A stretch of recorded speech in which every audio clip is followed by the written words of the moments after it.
تو ہے یہ کس چیز کی نشانی ہے؟ یہ حماقت کی نشانی ہے۔ کس نے کہا آپ کو؟ جواب نہیں ملتا ہے، کس نے کہا؟ بس سبھی کر رہے ہیں، ہم بھی کر رہے ہیں، ایک بھیڑ چال لگی ہوئی ہے۔ تو بات یہ ہرگز ایسا نہیں ہے جو بات اللہ نے اس کے نبی نے بتائی، کیونکہ اللہ ہی نے ہمیں اس دنیا میں بھیجا ہے نا، اور کس نے بھیجا ہے؟ جب اللہ نے بھیجا ہے تو اللہ ہی تعالیٰ بتا سکتا ہے نا، اور جو اس نے بتایا اس کی جب ہم ملاتے ہیں اس کے کوئی چیز نہیں ملتی۔ اللہ تعالیٰ نے قرآن شریف میں کہا ہے کہ سم بکمن، ہم جن پہ لعنت بھی ڈالتے ہیں، جن سے ہم نفرت کرتے ہیں، ان کو کیا کرتے ہیں؟ ان کو بہرا، گونگا، اندھا بنا دیتے ہیں، دل کے اندر اس کا وہ اندھا ہو جاتا ہے۔ اور ہم اپنی دلیل دیکھتے ہیں، اللہ تعالیٰ 5 وقت مسجد میں بلا کر جو کیا بتا رہا ہے، وہ قرآن کی آیات جو سنا رہا ہے، وہ سورہ فاتحہ جو ہے، وہ جو باتیں وہ بتا رہا ہے، وہ اتحیات میں بتا رہا ہے، وہ سورہ دعائے قنوت میں بتا رہا ہے، وہ بتا کیا رہا ہے؟ کس کو پتا؟ ہم میں سے کسی کو نہیں پتا، کیونکہ وہ تو سنا رہا ہے، ہمارے تو بہرے آواز ہی نہیں آ رہی، کیونکہ اس کے معنی نہیں سمجھتے۔ وہ جو کہہ رہا ہے ہر روز یہی بات کہہ رہی ہے اللہ تعالیٰ، اور کچھ بھی نہیں ہے اس کے اندر۔ 5 وقت بلا کے کہہ رہا ہے، نصیحت کر رہا ہے، 5 وقت بلا کے تمہیں جو ہے وہ قبر کے عذاب سے بتا رہا ہے کہ بھائی عذاب آنے والا ہے، ان قریب تمہیں اپنے حساب کا جواب دینا پڑے گا۔ ہمارے کان میں آواز آ رہی ہے؟ نہیں آ رہی، حالانکہ مسجد جا رہے ہیں اور آ رہے ہیں، لیکن ہم اپنی زندگی میں دیکھ رہے ہیں ایسا کچھ بھی تبدیلی نہیں آ رہی۔ کیوں نہیں آ رہی؟ جیسے میں نے کہا نا، یہی کہ بہرے گونگے اندھے بنے ہوئے۔ تو بات صرف یہی ہے کہ بھائی اس لعنت سے جب تک ہم نہیں نکلیں گے ہمارے اندر کوئی تبدیلی نہیں آئے گی۔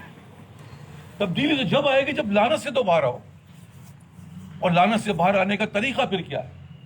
بس یہی میں عرض کر رہا ہوں، اور بار بار کہہ رہا ہوں، دیکھیں ہم اور آپ اللہ معاف کرے جس دور سے گزر رہے ہیں اس دور میں بڑے خطرناک لعنت میں مبتلا ہیں، اور وہی جیسے میں نے کہا کہ ہم نے اپنے گناہوں کو کیا سمجھ رکھا ہے؟ بس ایک ہی سمجھ رکھا ہے کہ زنا نہیں کرتے صاحب ہیں، رشوت لیتے ہیں، رشوت تو کیا ہے، سبھی لے رہے ہیں، ہم بھی لے رہے ہیں، اس کے بغیر کام چلتا کا ہے۔ اسی طرح ہر چیز کے اندر دیکھیں گے آپ، غیبت کرتے ہیں، ہم بھی کرتے ہیں، سبھی کرتے ہیں، ہم بھی کر رہے ہیں، غیبت کو گناہ ہی نہیں سمجھتے ہیں۔ اسی طرح کتنی چیزیں، جھوٹ کو گناہ ہی نہیں سمجھ رہے، بد نظری کو گناہ ہی نہیں سمجھ رہے، کیونکہ ہمارے معاشرے میں یہ عام ہو گیا، تو ہم بھی وہی کر رہے ہیں جو سب کر رہے ہیں، جبکہ اللہ کہہ رہا ہے کہ بھائی یہ تو بڑی خطرناک چیز ہے، لیکن اس کے اوپر ہماری توجہ نہیں، سبھی کر رہے ہیں، ہم بھی کر رہے ہیں۔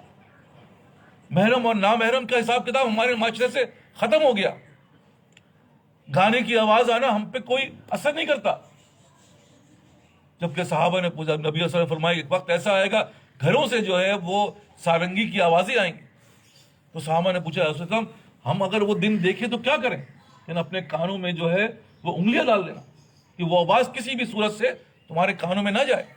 آج ہمارا حال کیا ہے؟ موبائل ٹون دیکھ لیں، اور اس کے اندر سب کچھ دیکھ لیں۔ علامہ لفیظ آج کل تو ایسا ہو گیا کہ بیان کے اندر بھی میوزک چل رہی ہے، ارے اللہ اکبر! تو یہ کیا ہو رہا ہے؟ یہی میں آپ سے کہہ رہا ہوں، یہ وہ لعنت ہے، اس کو ہمیں اثر ہے، اور اس کی وجہ سے وہی ہے سم بکمن، ہم نے ان کو بہرا گونگا اندھا کر دیا۔ تو یہ بہرے گونگے اندھے کی نشانی تو ہے، اور موت کب آنے والی ہے؟ بھائی کسی وقت بھی آ جائے گی، تیاری ہے موت کی، ساتھ تیاری تو کچھ بھی، ہم تو مکان کی تیاری کر رہے تھے، ہم تو کاروبار کی تیاری کر رہے تھے، ہم تو بیوی کے زیور کی تیاری کر رہے تھے، ہم تو بچی کی شادی کی تیاری کر رہے ہیں، لیکن موت کی تیاری اللہ ماشاء اللہ کہنا پڑتا ہے۔